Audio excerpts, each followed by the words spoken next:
आज की तारीख में सुप्रीम कोर्ट अपना काम नहीं कर रहा है। उन्होंने तो अपने रिपोर्ट में लिख ही दिया है कि एमएसपी गारंटी कानून बनाया जाना चाहिए। प्रधानमंत्री के साथ बातचीत करके पूछ लेना चाहिए कि भाई 2011 में जो आपने कहा था वो बात सही है। आमरण अनशन पर इस बात के लिए बैठा है कि सरकार जो वादा की थी वो वादा पूरी नहीं कर रही है। कि 10 रुपये किलो अगर सरसों किसानों से खरीदा जाता है तो इसको 11 रुपये भी अगर सरकार बेच दे तो मुनाफा ही मुनाफा है। ਅਨਮਿਊਟ ਤੇ ਜੁੜੇ ਹੋ ਤੁਸੀਂ ਤਾਂ ਸਾਡੇ ਨਾਲ ਜੁੜ ਚੁੱਕੇ ਨੇ ਬਿਹਾਰ ਦੇ ਕਿਸਾਨ ਆਗੂ ਅਰੁਣ ਸਿਨਹਾ ਬਹੁਤ ਲੰਮੇ ਸਮੇਂ ਤੋਂ ਕਿਸਾਨ ਅੰਦੋਲਨ ਦੇ ਨਾਲ ਜੁੜੇ ਹੋਏ ਨੇ। ਪਿਛਲੀ 13 ਫਰਵਰੀ ਤੋਂ ਜਦੋਂ ਅੰਦੋਲਨ ਸ਼ੁਰੂ ਹੁੰਦਾ ਹੈ ਤਾਂ ਅਰੁਣ ਸਿਨਹਾ ਇਸ ਮੌਕੇ ਤੇ ਮੌਜੂਦ ਹੁੰਦੇ ਨੇ। ਲਗਾਤਾਰ ਇੱਥੇ ਸਪੀਚਾਂ ਕਰਦੇ ਨੇ, ਅੰਦੋਲਨ ਨੂੰ ਬਹੁਤ ਬਰੀਕੀ ਦੇ ਵਿੱਚ ਸਮਝਦੇ ਨੇ। ਇਹਨਾਂ ਨੇ ਆਪਣੀਆਂ ਅੱਖਾਂ ਦੇ ਨਾਲ ਅੰਦੋਲਨ ਪੀਕ ਤੋਂ ਥੱਲੇ ਆਉਂਦਾ ਤੇ ਹੁਣ ਦੁਬਾਰਾ ਫਿਰ ਪੀਕ ਤੇ ਜਾਂਦਾ ਦੇਖਿਆ। ਅੱਜ ਦੀਆਂ ਸੁਪਰੀਮ ਕੋਰਟ ਦੀ ਜਿਹੜੀ ਡਾਇਰੈਕਸ਼ਨ ਆਈ ਹੈ ਦੁਬਾਰਾ ਡੱਲੇਵਾਲ ਸਾਹਿਬ ਦੀ ਜਿਹੜਾ ਮੈਡੀਕਲ ਟ੍ਰੀਟਮੈਂਟ ਨੂੰ ਲੈ ਕੇ ਉਹਦੇ ਬਾਰੇ ਵੀ ਇਹਨਾਂ ਨਾਲ ਗੱਲਬਾਤ ਕਰਦੇ ਹਾਂ। ਤਾਂ अरुण सिन्हा जी आज फिर सुप्रीम कोर्ट ने नई डायरेक्शन दी है, 3 दिन का समय दिया है पंजाब सरकार को कि मेडिकल ट्रीटमेंट किया जाए। 3 दिन का और समय बढ़ा दिया आज, जैसे आज लास्ट था। तो क्या समझते हैं आप, ये क्या हो रहा है सर? जो भी हो रहा है तो उसको आप कैसे देखते हैं? देखिए, सुप्रीम कोर्ट का जो एक्शन है, सुप्रीम कोर्ट के जो फैसले हैं, उनके जो शब्द हैं, उसको मैं इस रूप में देखता हूँ कि आज की तारीख में सुप्रीम कोर्ट अपना काम नहीं कर रहा है। वो वास्तव में सरकार का काम कर रहा है। यूँ कह लीजिए कि नरेंद्र मोदी का काम कर रहा है। हम इस रूप में देखते हैं। आप पूछ सकते हैं कि भाई ऐसा देखने का कारण क्या है। ऐसा देखने का कारण यह है कि जो ये मामला है, जिस मामले को सुप्रीम कोर्ट सुन रहा है, वो मामला क्या है? मामला है कि सरकार ने किसानों से जो वायदे कई मौके पर किए हैं, मौखिक भी किया है, लिखित भी किया है। अभी तो जो पार्लियामेंट्री कमेटी है खेती बाड़ी की, उस कमेटी ने भी कह दिया कि किसानों के लिए एमएसपी गारंटी कानून बनाया जाना चाहिए। उपराष्ट्रपति ने कहा बनाया जाना चाहिए। 2011 में जब एक कमेटी के फूड के मामले में खाद्य सुरक्षा की एक कमेटी थी, उस कमेटी के चेयरमैन खुद नरेंद्र मोदी, जो आज प्रधानमंत्री हैं, उस वक्त के गुजरात के मुख्यमंत्री थे, उन्होंने तो अपने रिपोर्ट में लिख ही दिया है कि एमएसपी गारंटी कानून बनाया जाना चाहिए। तो मेरा कहना है कि आमरण अनशन पर फरमान जारी करने के बजाय अगर सुप्रीम कोर्ट यह फरमान जारी करे और अगर उनको जारी करने में कोई दिक्कत है कि एमएसपी गारंटी कानून बनाए जाने का सजेशन ही दे दे। अगर आप आदेश नहीं दे सकते तो केंद्र सरकार को आप एक सलाह दे दो कि भाई इस गारंटी कानून को बनाने का काम करो। और इस मुतल्लिक अगर सुप्रीम कोर्ट को कोई ज़रूरत है और जानकारी की, तो उस जानकारी के लिए उपराष्ट्रपति से पूछ ले। प्रधानमंत्री के यहाँ तो सुप्रीम कोर्ट के जज को जाना, या प्रधानमंत्री का सुप्रीम कोर्ट के जज के यहाँ जाना, या जज का सुप्रीम कोर्ट के प्रधानमंत्री के यहाँ जाना, अब तो ये परंपरा जैसी चीज़ बन गई है। तो मैं ये सुप्रीम कोर्ट के से आग्रह करना चाहता हूँ कि अब तो आपके आवाजाही पर कोई रोक है नहीं। आप खुद चले जाओ प्रधानमंत्री के पास, या प्रधानमंत्री को आदर के साथ बुला लो, या कहीं बीच की जगह तय कर लो। वहाँ पर में सुप्रीम कोर्ट को प्रधानमंत्री के साथ बातचीत करके पूछ लेना चाहिए कि भाई 2011 में जो आपने कहा था वो बात सही है या गलत है। अगर वो सही कहते हैं तब तो आगे पूछने की ज़रूरत ही नहीं है। तब आप बोलिए कि भाई सही है, सही बात आपने बोला है, तो ये आप कानून बना दो। आप ऊपर एक सेकंड, हाई पावर कमेटी बना दी ना उन्होंने, तो बात कर रही है, उन्होंने एक चिट्ठी निकाली है अभी राजेवाल साहब को, तो उसके क्या मायने हैं, उस चिट्ठी के क्या मायने हैं? मैं यही बात तो कह रहा हूँ ना कि मुद्दा कहीं है समझ और उसका हल कहीं और ढूंढा जा रहा है। हाई पावर कमेटी की औकात क्या है? अगर हाई पावर कमेटी की कोई औकात होती तो आप ये समझ लीजिए कि एक व्यक्ति 36 दिनों से केवल पानी पी रहे हैं, उनकी जान को कितना खतरा है, और अब तक उनके किडनी को, लीवर को और भी जो वाइटल ऑर्गन्स है उसको कितना नुकसान हो गया।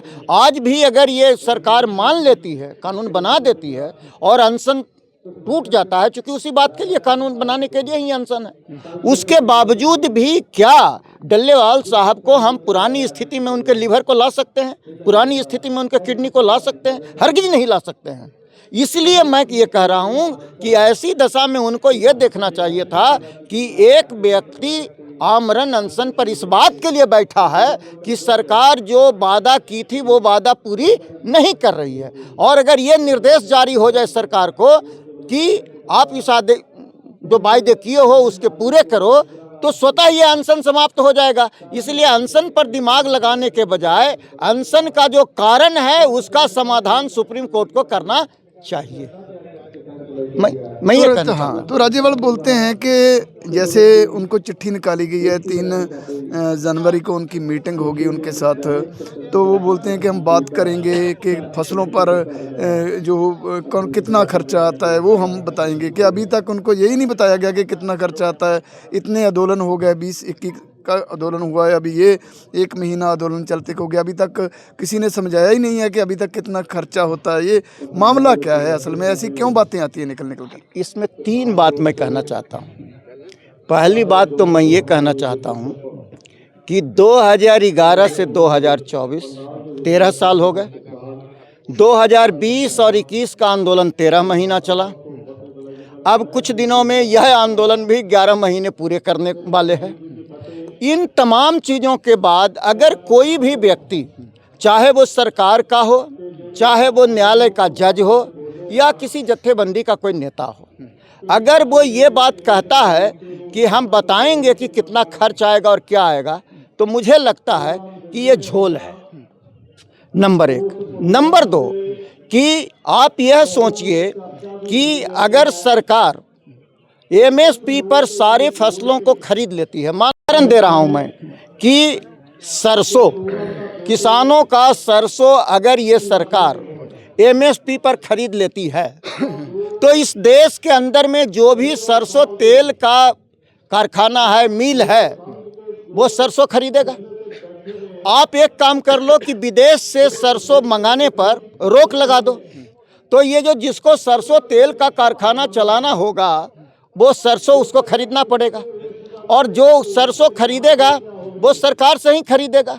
तो अगर कोई भी सामान, मान लो थोड़ी देर के लिए उदाहरण के लिए मैं बोल रहा हूँ कि 10 रुपये किलो अगर सरसों किसानों से खरीदा जाता है, तो इसको 11 रुपये भी अगर सरकार बेच दे तो मुनाफा ही मुनाफा है। तो इसलिए किसानों से खरीद के बारे में कोई नुकसान हो ही नहीं सकता है, ये बकवास है।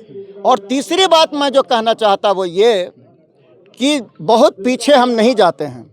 2020-21 में जो आंदोलन हुआ, हम 26 नवंबर से ही जोड़ लेते हैं, 26 नवंबर से 2021 से 20 से अगर हम जोड़ते हैं तो 4 साल पूरे हो गए।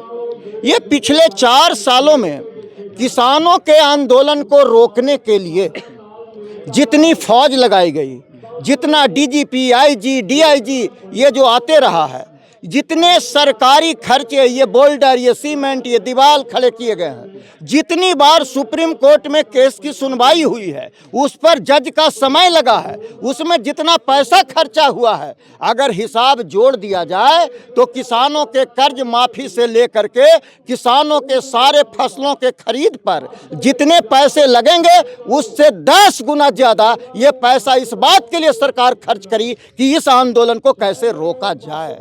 इसलिए ये पूरी तरह से बकवास कथा है। तो आपको लगता है कि अभी सरकार का कोई नुमाइंदा आएगा बात करने, या फिर ये पूरा आंदोलन समाप्त कर दिया जाएगा? जैसे बात चल रही है कि वहाँ से फोर्स आ रही है, यहाँ से फोर्स आ रही है, तो पूरी रात किसानों को तो पूरी रात किसान भी ये बात बोलते हैं अपनी वैन के जरिए कि जागते रहो, कभी भी जगजीत सिंह डल्लेवाल को डिटेन किया जा सकता है। तो क्या लगता है कि आंदोलन को ख़त्म करने की तैयारी कर रही है केंद्र सरकार? केंद्र सरकार के पास दो रास्ते हैं। पहला रास्ता है कि अरबों अरब रुपया अब तक खर्च कर चुकी है आंदोलन को रोकने के लिए, कुछ और अरब रुपया जनता की गाढ़ी कमाई से उनको खर्च करना है, वो ये काम करे, या दूसरा काम करे कि एमएसपी पर गारंटी का कानून बनाए। सरकार के पास दो विकल्प है, लेकिन किसान आंदोलन के पास, हम लोगों के पास एक ही विकल्प है, और वो विकल्प ये है कि हम अपने आंदोलन में अड़े रहेंगे, लड़ते रहेंगे, हम मर जाएंगे, जान दे देंगे, लेकिन जब तक ये कानून, एमएसपी गारंटी का कानून सरकार नहीं बनाएगी, तब तक हमारी लड़ाई खत्म नहीं हो सकती है। और सरकार लाख कोशिश कर ले, हमारे आंदोलन को खत्म नहीं कर सकती। इसलिए नहीं कर सकती कि ये उनकी औकात के बाहर है। उनके पास पैसे हो सकते हैं, लेकिन हमारी संख्या इतनी ज़्यादा है। मैं एक मोटा मिसाल देता हूं, जिसको सरकार मानती है। आज भी सरकार कहती है कि 65% लोग खेती से जुड़े हुए हैं। अगर यही आंकड़ा निकाल लो तो 1.5 अरब की हमारी अपनी आबादी है। हम 1.5 अरब में 65 करोड़ को छोड़ देते हैं। 1 अरब की आबादी का 65% कितना होगा? 65 करोड़ होगा। और 65 करोड़ का 1% मैं निकालता हूँ, 100 में 1 तो 65 लाख होता है।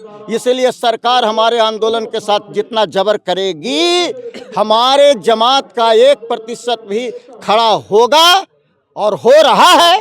तो इस ताकत को, 65 लाख की ताकत को रोकने की औकात भारत सरकार को छोड़ दीजिए, पूरी दुनिया की सरकार भी इकट्ठी हो जाएगी तो उनके बस का बाहर है।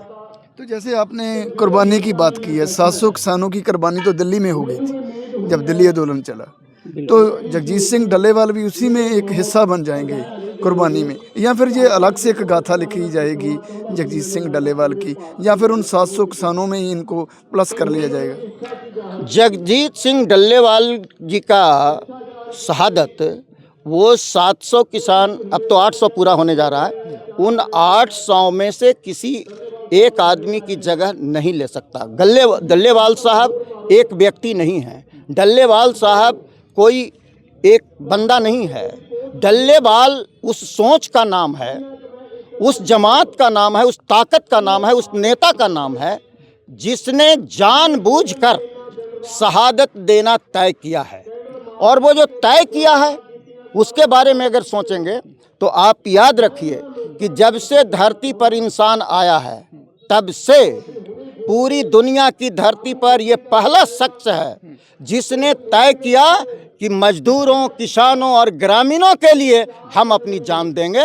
कोई जत्थेबंदी का नेता, कोई भी किसान नेता ने आज तक पूरी दुनिया में कहीं भी ऐसा काम नहीं किया। और जिन लोगों की बात से आपने बात शुरू की थी, मैं उन लोगों से कहना चाहता हूं कि है कोई माई का लाल, है कोई जत्थेबंदी का नेता जो ये फैसला करे कि जब ये मांगे नहीं मानी जाएगी तो हम अपनी जान दे देंगे, हम शहादत दे देंगे। और लगे हाथ हो, इस मोर्चे ने यह जो फैसला किया वो और बेमिसाल है कि जगजीत सिंह डल्लेवाल की शहादत होगी तो सुखजीत सिंह हर 2 झंडे बैठेंगे। सुखजीत जी हर झंडे की शहादत होगी तो तीसरे नंबर पर इंद्रजीत सिंह कोटबूटा बैठेंगे, चौथे नंबर पर सुखजिंदर सिंह खोसा बैठेंगे। और जब ये बात आ रही थी कि क्या केवल पंजाब के लोग शहादत देंगे, तो उसमें बात आ रही थी कि दूसरे राज्यों के लोग भी, तो मैंने कहा कि बिहार से मेरा नाम भी लिख लो, और जब जिस नंबर पर जगजीत साहब के साथ बात लगा दो, या तीसरे पर लगाओ या चौथे पर लगाओ। और उसमें हरियाणा के साथी गुरदास साहब हैं, उन्होंने भी कहा कि मेरा भी नंबर जहां चाहो वहां लगा दो। और इसीलिए मैं ये बात कह रहा हूं कि एक आदमी को तो आप शहीद कर सकते हो, लेकिन एक आदमी अगर 1.5 महीना भी अनशन करता हो तो सैकड़ों आदमी में आप साल दर साल जोड़ लो। और जब ये पूरी दुनिया के अंदर में ये खबर जाएगी कि भारत में एक ऐसी सरकार है, भारत में ऐसे लोगों की सरकार है जो लगातार 5 सालों तक 500 लोगों की शहादत लेने का काम किया है। क्या रह जाएगा? भारत के लोकतंत्र का क्या रह जाएगा? विश्व गुरु होने की बात क्या रह जाएगी? विश्व बंधुत्व की बात क्या रह जाएगी? 2047 तक विकसित भारत बनाएंगे, ये क्या रह जाएगा? ये सोचने का काम उनका है जिनकी बेहुदगी का ये अंजाम है और जिनकी बेशर्मी पूरी दुनिया देख रही है। उनको अपनी इज्जत के बारे में सोचना है। जब ये जाएंगे ना पाकिस्तान, जब ये जाएंगे ना बांग्लादेश, जब ये जाएंगे ना अमेरिका, जब ये जाएंगे ना फ्रांस, तो लोग उंगली उठा करके कहेंगे ये वही सख्त है जिसने ऐसे ऐसे किसानों को शहीद कराने का काम किया। और मैं तो कहता हूं कि सुप्रीम कोर्ट को भी इसमें अपना हिसाब किताब देखना चाहिए। पिछले दिनों का जो ऑर्डर है वो क्या कह रहे हैं कि जगजीत सिंह डल्लेवाले को हॉस्पिटल में भर्ती करो, उसके लिए जो करना पड़े करो। इसका मतलब हुआ कि सुप्रीम कोर्ट कह रहा है गोली चलाना पड़े गोली चलाओ। एक को भर्ती अस्पताल में भर्ती कराने के लिए सैकड़ों लोगों की जान लेनी पड़े, लो। तो ये सुप्रीम कोर्ट को भी देखना चाहिए कि पूरी दुनिया में भारत के सुप्रीम कोर्ट के बारे में क्या राय जा रही है। कि सुप्रीम कोर्ट जिसका काम है हत्या का, अगर कोई मुकदमा जाता है तो दोषी जो हत्या के लिए है उसको सजा देने का काम है। आज की तारीख में अगर सुप्रीम कोर्ट ये समझता है कि हमको पावर है, हमको अधिकार है हत्या करवाने का, आदेश देने का, तो मैं उनको बताना चाहता हूं कि आप भैया मेरे सुप्रीम कोर्ट रहो, आप प्रधानमंत्री रहो, कुछ भी रहो, लेकिन एक बात याद रखो कि सुप्रीम कोर्ट के किसी भी आदेश को न्याय तभी माना जाएगा, किसी सरकार के काम को सही तभी माना जाएगा जब उस देश की जनता कहेगी कि ये न्याय है और ये सही है, वरना अपना अपना हिसाब करने के लिए ये लोग तैयार रहे। सिन्हा जी, ये एक मेरे को बात बताएं लास्ट में। अब हमने ज़्यादा समय ले लिया आपका, लेकिन लास्ट में एक पूछते हैं। जैसे पंजाब के लोग हैं, हरियाणा के लोग हैं, इनको गेहूं और धान दोनों पर एमएसपी मिलती है, तो ये आंदोलन फिर भी ये लोग लड़ रहे हैं पूरे भारत का।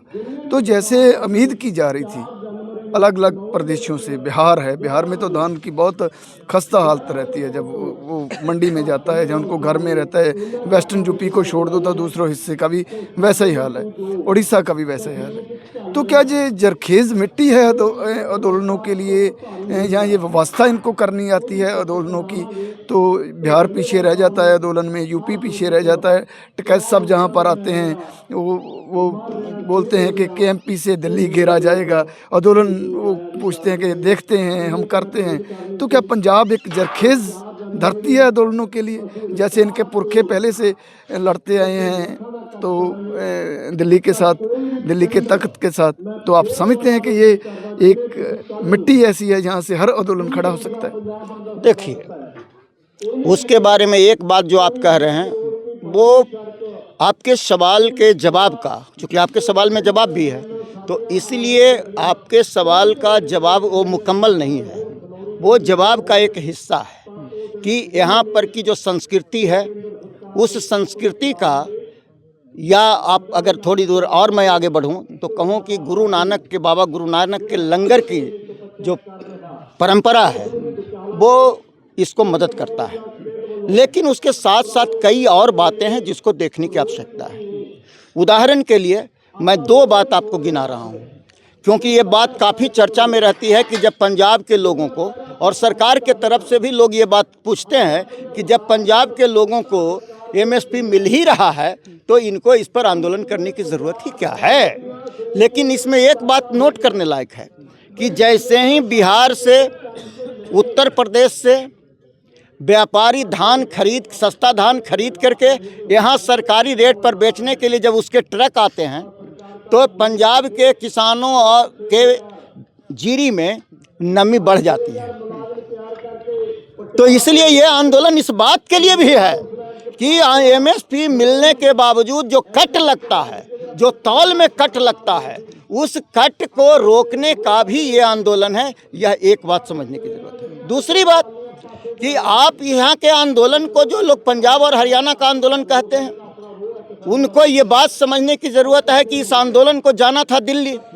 अगर दिल्ली में ये आंदोलन, मुद्दे पर आइए ना, मैंने ये बोला है सिन्हा जी, दूसरे प्रदेशों से ऐसा आंदोलन क्यों नहीं खड़ा? अगर खड़ा होता है, जैसे नोएडा में अभी यूपी के किसान आए, वो एक दिन में वापस लौट गए, क्या पंजाब के लोगों में कैपेबिलिटी इतनी है कि वो लंबे समय तक मैदान में रह सकते हैं? मैं आपके सवाल पर ही हूँ।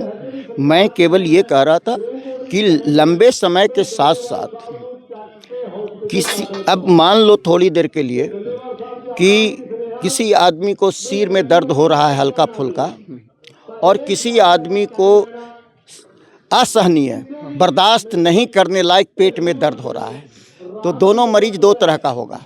जिसको सिर दर्द में हल्का दर्द सिर दर्द है, वो सोचेगा कि थोड़ी देर में ठीक हो जाएगा, या सोचेगा कि कल हॉस्पिटल जाएंगे नहीं ठीक होगा तो। लेकिन जिसको बर्दाश्त से बाहर का दर्द हो रहा है, वो तुरंत हॉस्पिटल की तरफ दौड़ के जाएगा। तो पंजाब और हरियाणा में चूंकि एमएसपी मिलता है, इसीलिए इनको ये पता है कि अभी मान लो कनक का सीजन आ रहा है, तो अगर जीरी का एमएसपी नहीं मिलेगा तो उनको मालूम है कि कनक का क्या होगा और हमारी हालत क्या होगी। लेकिन जहाँ के लोगों को एमएसपी नहीं मिलता है, वो वहाँ के लोग बिना एमएसपी का जी रहे हैं। इसीलिए जिनके पास एमएसपी की सुविधा है वो ले रहे हैं। उनको ज़्यादा कष्टकर है उनके लिए कि अगर इसको हम खो देंगे तो हमारे पास क्या बचेगा। ये जो डिग्री है, ये जो मापदंड है, इसको हमको समझने की ज़रूरत है। उनके लिए करो और मरो का सवाल खड़ा हो जाता है। लेकिन जिनको नहीं मिल रहा है तो वो तो समझते हैं कि हमारा काम तो चल ही रहा है, चलिए बर्बादी कहीं बदहाली में ही सही। तो एक ये बड़ा कारण है। और बाकी तो आपने जरखेज ज़मीन की बात की है, तो मैं उस चीज़ को मानता हूँ कि यहाँ पर की जो संस्कृति है, उस संस्कृति का आंदोलन में बड़ा हिस्सा है, कहीं से इनकार करने की बात नहीं। तो ये थे अरुण सिन्हा। ਤਾਂ ਇਹ ਸੀ ਅਰੁਣ ਸਿन्हा ਜਿਨ੍ਹਾਂ ਨੇ ਬੜੀ ਬੇਬਾਕੀ ਦੇ ਨਾਲ, ਬਹੁਤ ਮੰਝੇ ਹੋਏ ਸ਼ਬਦਾਂ ਦੇ ਨਾਲ ਕਿਸਾਨ ਅੰਦੋਲਨ ਦੀ ਸਮੀਖਿਆ ਕੀਤੀ ਹੈ। ਤੁਸੀਂ ਦਾ ਅਨਮਿਊਟ ਦੇ ਨਾਲ ਜੁੜੇ ਰਹੋ। ਅਸੀਂ ਜਲਦੀ ਕਿਸੇ ਹੋਰ ਸ਼ਖਸੀਅਤ ਨਾਲ ਤੁਹਾਡੀ ਮੁਲਾਕਾਤ ਕਰਾਵਾਂਗੇ। ਸਾਨੂੰ ਦਿਓ ਇਜਾਜ਼ਤ। ਬਹੁਤ ਬਹੁਤ ਧੰਨਵਾਦ।